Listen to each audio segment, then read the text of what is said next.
All right, thank you, Kelsey. We're checking in with M.A. Roscoe, who is telling us all about the importance of cleaning our flues of our fireplaces. M.A.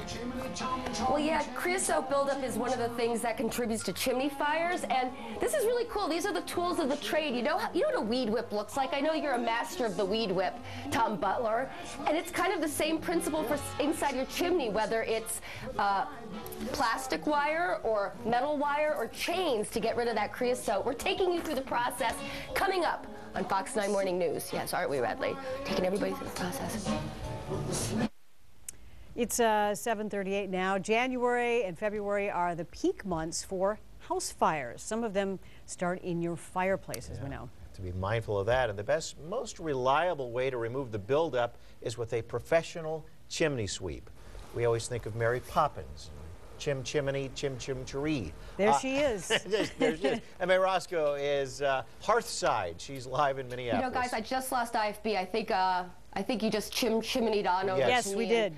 Tom, I don't know if you like dark meat or white meat, but yeah. Oh, the things you find in your chimney. Oh boy. Yeah. It's a bird wing. We won't get too close on that, just in case you're still trying to choke down your Cheerios this morning. But that's not the weirdest thing Joe Spoden has ever found in a chimney. Jack Pixley Chimney Sweeps is your company, and you found some really antique things last week. Yeah, one of our technicians was out in a home in St. Paul, and they found a bunch of toys from the 1920s shoved down inside the ash pit inside the fireplace. The kids have been playing and basically used it to hide it from mom and dad. And we found a bunch of fun, exciting things that the homeowner got to basically go, wow. So. All right, well, all I've gotten so far is a dead bird wing and a lot of debris. So, Evan, I'm going to let you go ahead and fire up the whip.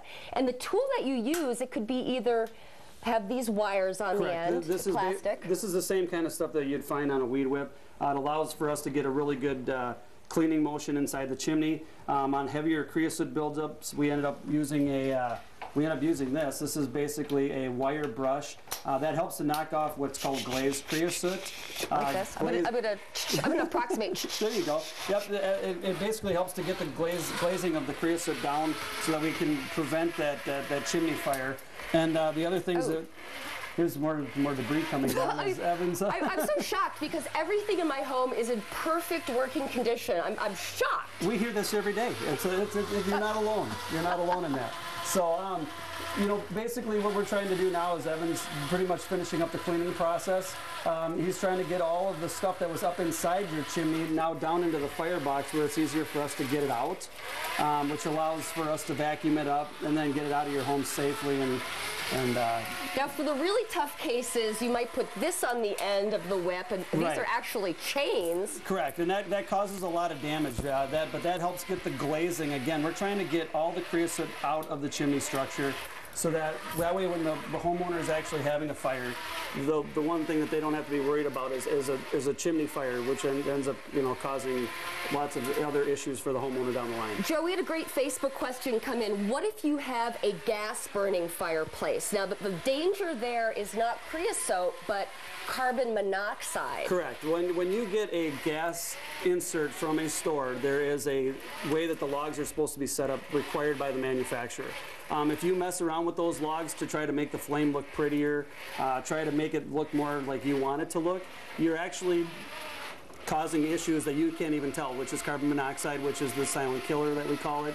And you're actually supposed to have your gas fireplaces serviced every year by the manufacturer, and that's another thing that we at Jack Pixley Chimney Sweeps and Masonry provide our homeowners too. So. Okay, well, when we come back, we're going to take you through the next step, which is this camera. This is tell us about this camera. When we are done with a clean, what we want to do is we actually want to inspect the system, because you can only see what roughly 2 feet in front of you. What this allows us to do is make sure that all the mortar joints are still intact and there's no cracks or anything like that that are going to allow for the smoke to get inside the chimney structure.